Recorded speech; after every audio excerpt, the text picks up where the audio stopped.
This game, this game has some amazing voice acting. Oh, bollocks. In breaking news, we have shocking developments. That this game is extremely British. Viewer discretion is advised. You what, mate? Well, that's so odd. A Xenoblade game that the majority of people actually like and don't hate for weird anime nonsense. Man, that's crazy. How many copies did it sell? 100,000. Wow.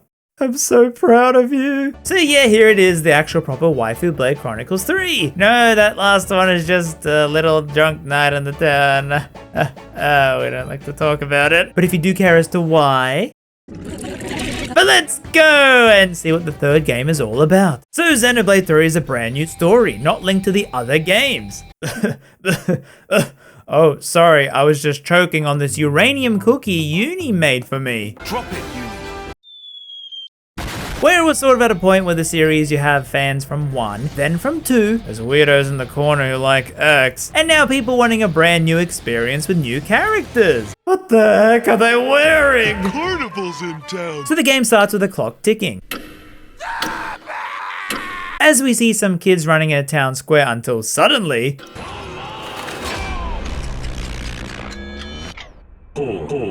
And the kid looks up to see something shocking in the sky. As we see some balls merge together, and then the land gets more holes than Swiss cheese. Then we see two warring nations, Kevis and Agnes, where it seems like when their people die, their sparkling wine life force gets sucked up by the enemy's big mech. Damn, Dyson's new vacuum sure is crazy. As we get our main party on the Kevis side, Noah, the main character, lands, These colony Sigma mothers. Uni, Power ring. and the best character of all. Also some furball with another furball on his head. Go on, move it. Oh yeah, if you're confused in the combat. No, you won't be. Why? Because they don't stop spamming you with tutorials! It's like they took the biggest criticism of Xenoblade 2, no, not that big, the lack of understanding combat, and now decided to constantly go, hey buddy, click here, good job. Yay, you did it! Well anyway, Keves wins, as we see. Gee, I wonder who that is. Seemingly creating more kids from test tubes, as that is what these soldiers are. Every one of us is born looking like this. And the game will do a few flashbacks showing them training for war, with each character being a specific type. Lance the tank, Uni the healer, Yorin? You're a lifesaver, Yorin. And man, these cutscenes sure go on for a while. Tough guy? Wow, they're so stupid, just go around him! Well anyway, Yorin sucks, and so Noah tells us how all these test tube babies only have 10 years to live. I'm guessing years are different to ours since he's around 8 years old. As we see them watch a graduation ceremony, where it's not them celebrating surviving one of the toughest parts of your life, no! It's showing you survive for 10 years. And so the Queen Thanos snaps you, and everyone cheered. Also, who the heck is this? Bro, keep that outfit for the bedroom, please! Whoa! Even the queens come out! Oh, good for her. And there's this guy called an Off-Seer, which is what Noah is, a flute player who sends the sparkling wine off for the departed. Noah, however, loves his job a little too much and will even send the enemies on a battlefield. Well, you shouldn't do that, Noah! What? Why not? Well, because your friends are bored! Right. I've had about enough of all this depressing crap. Let's head back and hit the showers. I'm all gunked up with blood and sweat. I'm guessing as a Nintendo game, they can't bump up the age rating. Oh, bollocks. Hey, easy on the swearing! And so we gotta run all the way back to our base called Colony 9, complete with unvoiced cutscenes. Ooh, we'll get back to you, don't worry. Ooh, hoo, hoo. This should be enough for our daily hygiene needs, eh? No. There's no substitute for a proper bath. Wait, they have baths. Oh, okay. I guess test tube babies have no shame. As they discuss how Noah became an Off-Seer after what happened, which was Yorin getting crushed saving Lance as a kid, and it still stuck with them. So yeah, main characters kind of like those quiet main characters who think a lot, not emotionally distant, just more not loud or brash or whatever the heck this was. Lance is the big dumb tough guy, and Uni is the big dumb tough girl. And also... Yes, Uni's the boss. And Riku here is just a no-pon who fixes their weapon, nothing more. But suddenly an alarm rings out, and it seems like Agnes are trying to grab some cargo from an unidentified third party. So Kevez wants it destroyed instead, and they use this online phone thing in their irises that allows them to communicate with each other. Also, it's got a feature called the Collectopedia where people can ask you for materials that you pick up, you know, the things on the ground. One man's trash is another's treasure, and send it to them. Somehow. What, through your eyeballs? What? Why not? And so you go out into the wide world where you fight monsters and different colors indicate the challenge, or you come across a team fight where you have a choice to pick between the sides to get different rewards. Really? We're helping you fight bunnies? They are just rabbits. Oh god, no! Hey, I remember you! Come on, boy! And as usual, after fights, your Xenoblade characters have some very Xenoblade things to say. Way too soon. Hear that, Noah? Lance wants something a bit meatier. Lance wants something a bit meatier. Lance wants something a bit meatier. Alright, we get it! Gonna need something a bit more meaty about Oh no, not you too! So the flame clock on the big base's mech is what they use for food. As the more sparkling wine they get from enemies, the higher rank they climb in their army as a base, which gives them a higher social status, meaning more supplies and food. I hear even the highest colonies get Jamie Oliver to cook for them on the battlefield. As we fight more monsters and Mwamba with his timer, which is like an icon tattoo that changes as they grow up to indicate to anyone around how long they have left. And he only has 1 month. You're something else, Mwamba. The pride of Colony 9. Oh, you guys. I was thinking, after this op, I think I'm gonna go and put in a transfer to the salvage corps. Oh man, I'm just You don't gonna know what happened on wave the this battlefield, around for a bit. Also in the wild you find treasure chests to open and dead bodies, which Noah can flute up to get some colony affinity, which I don't really know what it does. Anyway, you find a campsite, which are the rest areas where you can clean your clothes, as well as level up or down your characters. Also, thankfully after Xenoblade 2's horrendous map, they added a thing where Z, L, and Y now gives you a glowing line to follow. They babied us so much that we can never get lost again! And so we head there and find the two sides fighting over this weird ship's cargo. And Noah is like, we gotta tell Mwamba to hide so he can retire safely and then die at the Queen's hand. Okay then. I'll handle it. Wait, can't you just tell him on your phone thing? Hate to say it, but I think you're right. And so the ship crashes but sends out robots to fight us as the crew jumps out to protect a weird glowing egg. For our precious Ouroboros stone. Hey mate, you sound awfully familiar. However, we get interrupted by Agni and Special Forces, who got fancy weapons. And we get into a big fight. Man, the music in this game is so good. Anyone else reminded of Kill la Kill with this song? Should have done more. And so these three are an actual nerd, Why don't you back off? How did she fool my Mondo? Creep. a tiny girl with a big hammer, and cat girl? Anywho. These guys are tough.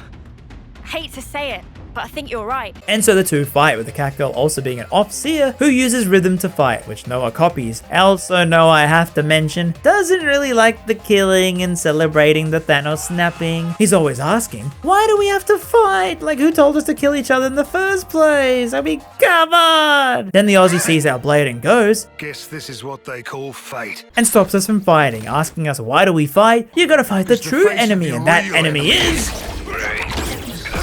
Come on, man, you interrupted him! Mwamba? Mwamba! Oh, wait, no, what is that? As we see Uni with a weird flashback to then the creature. Can't have that. Alright. No! However, the Aussie, whose name is Guernica Van Dam, Farts. goes and then opens the egg to save the world, which does that Doctor Strange effect on the kids, causing them to pair up in their heads, where they can see each other's memories, and Noah fuses with the cat girl. Kyrie's inside me? Which causes the monster to go, wow, you interlinked into an Ouroboros. Yeah, you probably have heard that term before. And reveals his race is called Mobius and they are sworn enemies. Thanks for the exposition. We're now, what the heck, this is so cool. Always knew Monolith wanted to make an Evangelion game, where we rough Mobius up and he leaves not before putting out a bat signal in the sky, which alerts all those red armors, saying that now the world will chase after you, Ouroboros. You can't ever go back to your normal lives. Hey, our normal lives are boring, so fine by me, bucko. And so we see Van Damme dying. Can't we just heal them up like we did in the other cutscenes? No. And takes off his mask, revealing, oh god, he's old. Behold, the ravages of age. And yeah, due to them only getting 10 years, they never saw an old person before. So I can imagine seeing this to be quite shocking. He says that they must head to Sword March's home if they had to have any chance of defeating Mobius, and that they'll have to work together and he dies. Well, guess this is the other gang. Oh god, not another fuzzball Nopon. So this is Mio the Offseer, Senna the Tank, and Tyon the Healer. And they go their separate ways back to base. Wait, you're meant to team up! Well, we head back. The fog's coming in. However, the colony sends out grunts who have red glowing eyes and they try to kill us! Hey, it's me, you remember? The big yellow guy? And we see the same with the Agnian 3, as we control them running back to the fight area. Bro, why did you walk like that? We need to get some distance or they'll find us.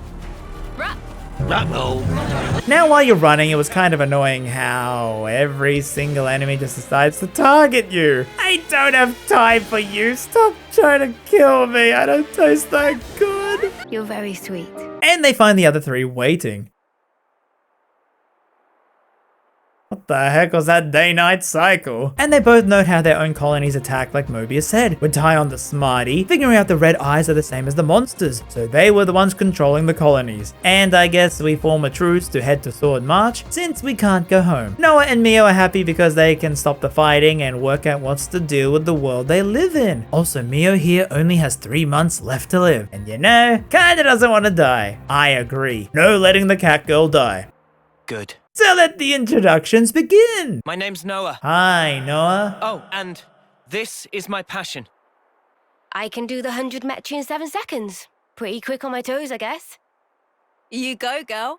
Me and the boys, inseparable since we left the pod. I'm with my And their Nopon is Manana, Bananas. a chef. Can even cook up a mean Gonzalez eyeball. No, not Gonzalez. And so they gotta resupply and change clothes. Hey, no, don't change out of the funny clothes I gave you. Come on, you got the white and black matching Mio and Noah, the Saturday morning fitness 80s TV outfit Senna and Lance, and I don't know what these two are meant to be. Hate to say it, but I think you're right. So the girls just change in public, while the boys are a little bit shy. Are you shy to change in front of Mio, huh, Noah? You have a crush on her? I guess. As they move south while a mysterious girl picks up Van Damme's dog tag. Then we get a flashback to how the kids were saved by Colony 4's leader, known as Silvercoat Ethel. I'm sure she won't be featured in the story ever again. As we then see a theater playing the Mobius attack. What the heck? Who's watching this? Oh. Who are you? As it's revealed, these consoles, the red guys at every colony, actually were the Mobius, each being a letter of the alphabet. D. These nuts. With the leader being Z. Or Z, and 2 other mysterious figures. K is then sent to stop us as we cut back to the group. Ah! Yeah! Ah! Ah! Guys, what do you think you're doing? And so we can start our journey. But also make sure you rest at the campsite because you get random bits of interactions in the background, like Uni and Tyon sharing some famous British cuisine. Tea. Then Nopon try to force push each other. Senna is tricked by Tyon's weapon, which is just A worthless piece of paper. and Mio. As we head down and Noah's like, okay, we don't have to kill anyone else, right? The player doesn't like it when the heroes kill people, right? I mean, have you seen recent popular media? And we see Tyon is still kind of a bit cautious on all this. He'd rather play it by the book, which does not pair with Uni's carefree persona. You just called me an airhead, you jerk. Senna is just, you know, a typical valley girl. And, oh no, the giant gorilla. I'll have my revenge in this game. Banana slammer. God damn it. And we find this abandoned mech, but we can open it for some secret treasure inside with these ether cylinders from ether points on the ground. Give me some of that sweet Yeah, you see what I mean, Valley Girl. And find some Nopon called Shil. Now that's an outstanding name. Who are part of these wandering shopkeepers that sell you accessories for your characters. As we then cut back to the now grown up Ethel, if you couldn't tell, who runs a tight ship. Commander Ethel, that was all, just banter. It was just banter. And then gets a consul sent from the Queen to oversee the group. He tells them to kill the deserters and also controls the colony with his red eye. As we see Noah Looking at something. Oh, nothing in particular, really. It's just kind of a habit. who can now see the icons on the characters, or i.e. they can swap classes between the pairs. If you want to see Noah swing Mio's weapons, you sure can. But all the techniques I can use with... Okay, what is with this Yakuza learning cutscene?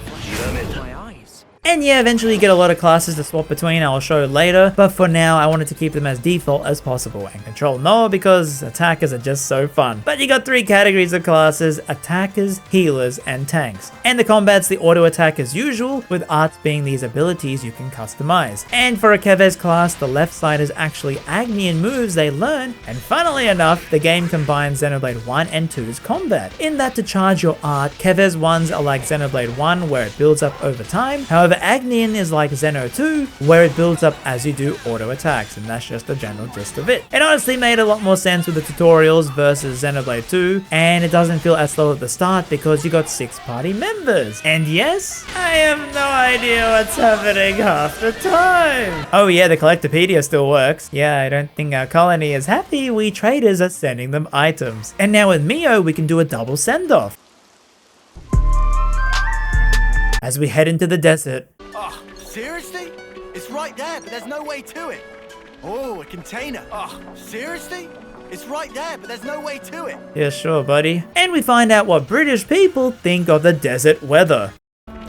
Bit of a scorcher, innit? Well, it is hot, and Mio being a cat kinda is dying in the heat. Man, if it was like Xenoblade 2, we could just whip out a frozen blade to fix him right up. However, they see it. It's water! There's an oasis! Water? Yeah, water! Water! Come on, let's go! Yeah! Oh my goodness, dinosaur! And so the gang cool off, and I was kind of annoyed with these random cutscenes. Some characters just change back to their default outfits. Man, I miss Tales of Berseria so much, letting me have unhinged comedy with these outfits. Someday a game will let me do that again. But we have our own unhinged comedy here. British comedy! Well, Tyon doesn't want to get his glasses wet and tells Noah about these annihilation events, where randomly the world will have chunks of it just destroyed, leading to things like the floating rock. And now we also learn things like crafting gems, which are items to equip to help the classes. For example, give the tanks more aggro so they get targeted and not you. To cooking, which gives you a buff for 30 minutes. And chain attacks, which has possibly the catchiest battle song I've ever heard in a game. Where you build up this bar to then use it in a mode where it's sort of like a mini game. Oh yeah, you can't be mindless about this like I thought in my first playthrough. So you pick a character to attack, and they will only attack if you build this bar to 100. And you do that with the characters in the pool here. Once they're used up, they are gone. And healers cap the bar at 99. You can't use them to push it over to finish. However, if you do finish with a tank or get the bar to 150, you get to reuse one more character in the pool. And this continues until that bar is empty. And if you kill an enemy doing this, you can overkill, which is like super duper killing them to farm more XP. I hope that all made sense because it's very confusing even with a tutorial. Anyway, the gang continue walking. Hey, can I ask you something? When Mio asked about Noah's blade being all weird, because as a kid he couldn't summon a weapon. Well, he could, but he didn't want to. And Riku here offered him Lucky 7, a super overpowered blade. And legendary swordsmith pon. Over course of 7 years. Forged sword from 7 types of steel. Why the heck do you have it? And it's so sharp it cuts through anything. Queen's beans. Oh, Riku, you're mighty suspicious. I mean, it's even more suspicious when you hear his Japanese voice acting. There's nothing more to say to that, honestly. So Noah's weapon is now Lucky 7, which is in a sheath that is his own sword. Uh-huh. You don't want to say? Or what? Is it that embarrassing? No, it's not embarrassing. That's not it. I'm getting strong emotional vibes here. Yeah, he's a very emotionally vibrant kind of guy. Also, his chest is like bigger than half the cast combined. And now you can edit your party in the menu, how they stand. Yes, this is a core feature because... And you got a map to quick travel to locations you find, like landmarks, as the gang head further into the desert. No, it's... over there! It's Pikachu! With Ethel attacking us with a flame clock mech. Okay, Google, why did you have to autocorrect it to that? There you are! You monsters! What monster? How can you see them from that far away? Don't tell me it's like the killer thing again. That's... Ethel! You said Ethel. This is Ethel. We know her name, so? So, this is Ethel. With a red eye clouding her vision, she thinks that we are those Kingdom Hearts thingos and doesn't remember us from before. Oh my god, we gotta run away! We can't win with those beams falling around us! Sweet, let's poke around. Oh, they aren't moving. Yeah, no. There is one way to solve this. Or we run away. Risky business. Hey, you could call it that. Risky business. However, we get cornered and Ethel goes to face us. Hey, how come you don't take any fall damage? Every time I jump from any height, Noah is like... That... smarts. What smart? And we fight her. I'm going insane. What is happening? And we easily win, but you know, in the cutscene... She's way too good. Bro, did you see our damage? However, we try and get through to her. What?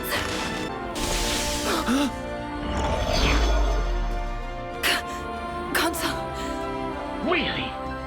This is why I can't stand fog. Oh, you wouldn't like Persona 4 then. So this is the Mobius guy who sucks up the sparkling wine of the colony around him to heal back up. And he uses the flame clock to utterly destroy us.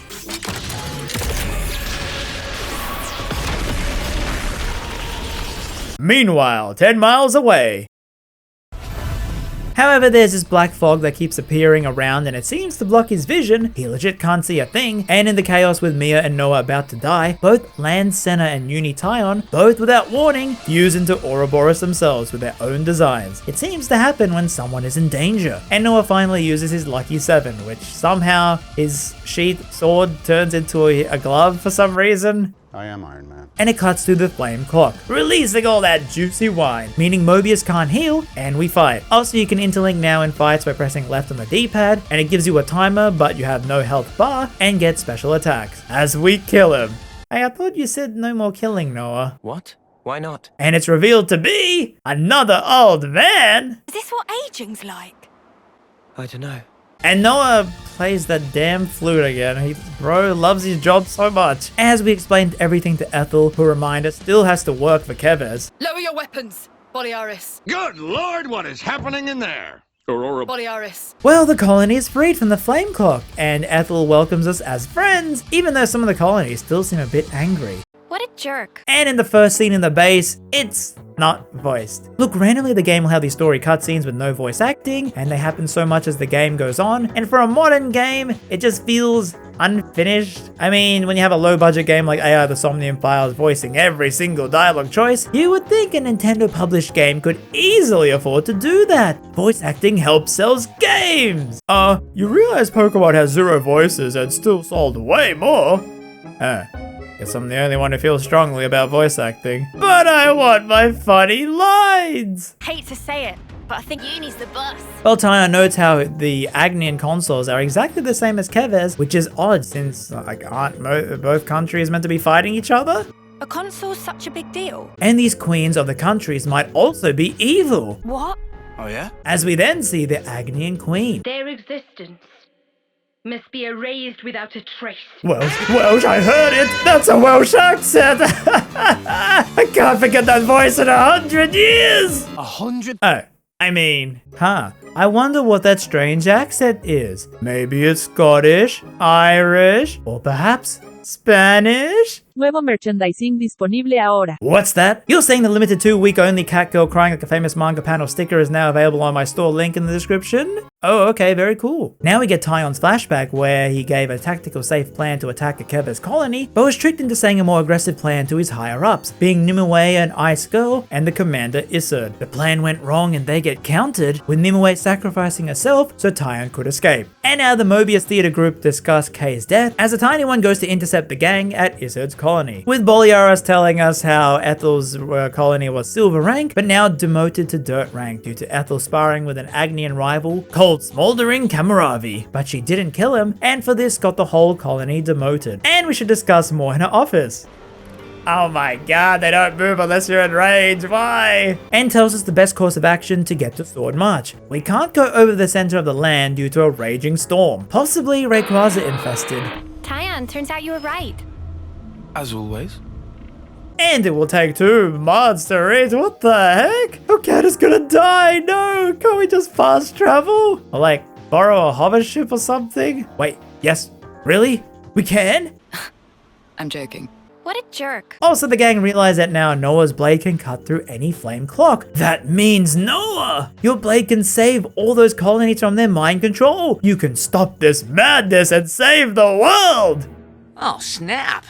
But before that, we gotta listen to people's problems, and then discuss at a rest spot to get side quests. And yes, there's no voice acting. But one of them is being yellow as a hero quest, and that is voice acted. So we head there, ignoring the unwalkable sand, where we find Ethel wanting to grab supply drops which are literally dropped from the sky randomly, and people fight over them. Man, this place is wild. Well, I guess we should help her out. Roger, Dodger. And we fight off wolves, which was so incredibly annoying. Look, putting a team full of healers works in theory. In theory. In practice, it sucks!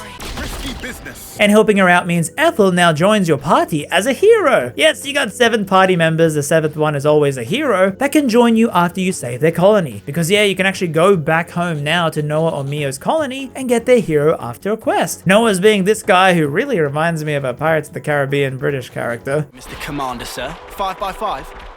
Yes, thank you. Now zip your mouth and let's move. As we learn that they are mad. Mwamba died because of them. Wow. Crap. And heading back to Mio's base. Mio! You're in one piece. Man, her accent is adorable. Why, thanks, Mio. While the rest of us are mistake. Where it has loads of high ledges, and yeah, don't fall off with Noah. Well, it's better than Uni's one. And Mio's hero is a teacher, and he teaches us to walk on sand. First, imagine a stake. Your feet are the stakes in this case. Oh, I guess No, I don't get it. Our mistake. And his weapon is the floppy stick. Well, Mio checks her Instagram. Was it really a sweaty one? What? I guess when you smell so nice already, maybe it's no. And the next day, you lose Ethel due to story progression. Gee, that's just great. I suppose. Well, I get another unique animation of Uni and Noah bantering. The thing about Arsenal is they always try and walk it in. That is true. Santa tells her she's... I'm the girl with the gall. As we get interrupted by a hero quest with this Agnian gang. Alright, settle down, cameraman. And to get her to join our team, you're gonna defeat each of her squad members. As we head around to find a very Anakin scary place where Monolith shows you why they are the greatest game developers. And we see this robot girl protecting Nopon. Oh, look at them go. As we save her and she's interesting. Courage to thwack wicked monsters. To offer aid to total stranger pod. Very interesting. Oh, snap crackers. And for a quest, we gotta find some high ether. No, not regular ether. Ether that, makes you high? I need some more ether. No way! I'm already over her shtick. So yeah, Ino is fun in her own way. And we grab that high ether, which is now scattered in the overworld, to give Ino for her to... What the?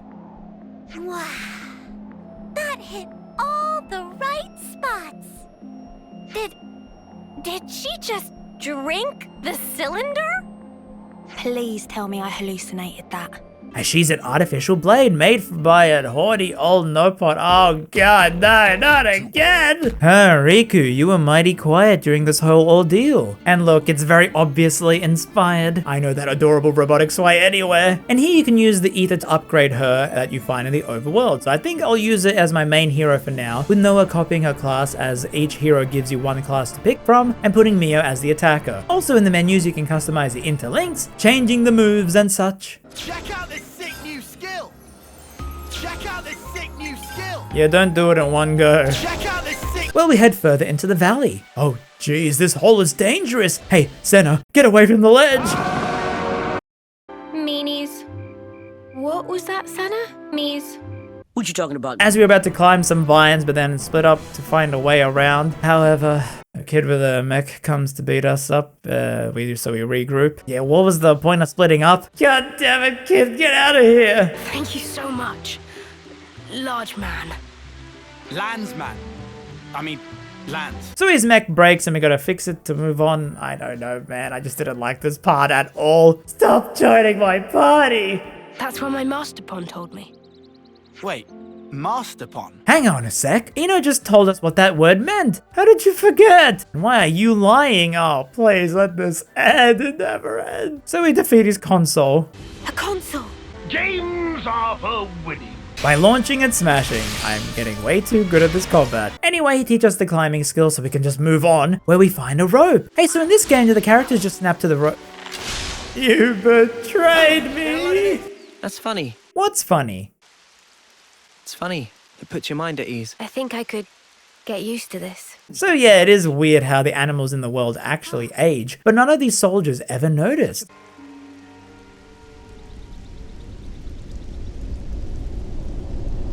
Well, Tyon sees a tree and is like, holy moly, that reminds me of Nimue! As the new console thinks about mind controlling Isid, but has another scheming plan for us. And I learned that robots dancing is adorable! Oh yeah? Yeah, oh yeah, it's adorable! Oh yeah? Oh yeah? Did I just find another common phrase in a JRPG again? Oh yeah? Oh yeah, in the chain attacks, you can use the heroes as another member. And they also have an added bonus, so be careful to read them all because they are quite different. Well, they find an old battleground with only Keva's bodies lying about as Uni sees... What the hell? A copy of herself? Then remembers dying to a Mobius and is traumatized by the weird memory. How incredibly odd. Tyon notices she has trouble at night and gives her the thing that calms all British people down. Tea. But we try and avoid the Iso colony and go underground where we get this quest with Riku, really wanting gemstones. Where he's like, Nopon very pacifistic and don't fight. But then is like, and we get them both as a hero to use in battle. As I admire the scenery. Right, Mimi? It's pretty mind-blowing. Riku know a thing or two. 4, 3, and we head further in. Crossing here. Do you see any other way? Just try not to look down.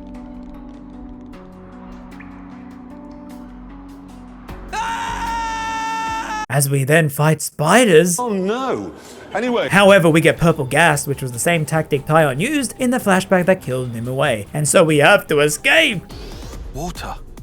Water. Water! Water! And head into the river outside, leading to Colony Lambda with Isurd, whose flame clock mech is a giant turtle. Oh, what the heck, we have to fight it! Gonna need a big view for this! Isurd is under mind control, but instead of seeing a monster like Ethel did, he uses Tyon's tactics against us, to make Tyon feel bad for Nimue's death. However, this emotion allows the game to do flip fusions, where it's more focused on Tyon, Senna, and Mio in the design and attacks, where now in combat you can do the fusions to either form, as they flip the turtle on its back, which is hilarious because it can't get up, and destroy its flame clock. However, Tyon goes, alright Isurd, kill me, just stop all this madness! But Isurd turns into mud, what the heck? As the short console appears, revealing himself to be Letter J, who is...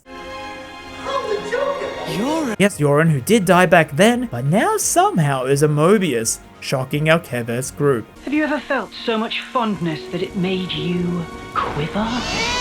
his ability to turn people's memories into mud puppets, as we see the full death flashback how Yorin saved Lance, but now Yorin is happy he did die to become greater than us and fight, where I had fun wrecking him with our Ouroboros chain attacks, where now you can use them in this move after successfully pulling up, say, Mio and Noah's attack, and they will fuse together for big damage. Also, if you hold ZR and do a combined up, side, or down attack, it helps increase the fusion level, so that when you do fuse, you can use the special abilities on the arts, because this is how I was able to easily smash earlier. As Yorin leaves and we find Iserd and his colony mostly unhurt, we were just fighting mud puppets, and Iserd calms Tyon down about Nimue, while Mio and Noah send off the mud puppets. Bro, it's just mud. You really have a flute addiction. You what, mate? And Lance gets annoyed like with every bro character in a JRPG, and Noah has to reason with him that it's not his fault that Yorin died. While we see the Mobius laughing over the armies fighting, as this golden guy here watches on with Z. Well, that was Xenoblade Chronicles 3! Yeah! Well, I gotta say, I really enjoyed this game a whole lot more on replay at least. I think I was just a bit disappointed after the DLC had won. I was worried 3 wouldn't live up to the hype of X and 2, but it has done so much improvement on the gameplay side. Like, man, it somehow runs even better than 2 in portable mode with all this stuff on screen. I will say I'm slowly liking the quirky characters, although they aren't as quirky as these bozos. I do miss that JRPG cringe though. But man, the combat is so fun and the music is so good, and the story starts off way harder despite some annoying moments, but eventually it goes to some crazy places. However, sadly the game ends, as we see Kamaravi in some jail talking to that golden guy, and our party finds a weird portal which Lance touches, and it transports them to another dimension where they die or something, never to be seen